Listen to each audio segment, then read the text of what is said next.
Facebook কিন্তু এখন একটা নতুন আপডেট দিচ্ছে, আর এই নতুন আপডেট দেওয়ার পরে কিন্তু একটা নতুন মনিটাইজেশন টুল কিন্তু অ্যাড করে দিয়েছে এই আপডেটে। আর এই নতুন টুলটা কে কে পেয়েছো আর কে কে পাওনি অবশ্যই এই ভিডিওতে কমেন্ট করে যাবে। আর অনেকেই তো বুঝতেই পারছে না যে আমি এই নতুন টুলটা পেয়েছি কি পাইনি মনিটাইজেশন।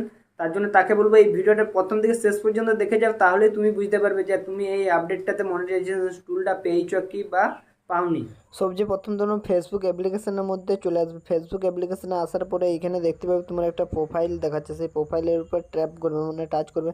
তারপর এরকম একটা ইন্টারফেস দেখতে পাবে যেখানে প্রফেশনাল ড্যাশবোর্ড বলে একটা অপশন থাকবে, সেইটার উপরে ট্যাপ করবে।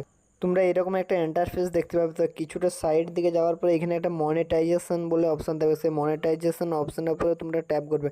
ট্যাপ করলে এরকম একটা ইন্টারফেস দেখতে পাবে। কিছুটা নিচ দিকে আসার পর দেখতে পাবে এখানে একটা নতুন ফেসবুক মনিটাইজেশন টুল অ্যাড করেছে। সাবস্ক্রিপশন ছিল, তারপর কন্টেন্ট মনিটাইজেশন ছিল, সাথে নতুন একটা মনিটাইজেশন টুল অ্যাড করেছে। তোমরা শুধু এইটুকুন চেক করে নেবে তাহলে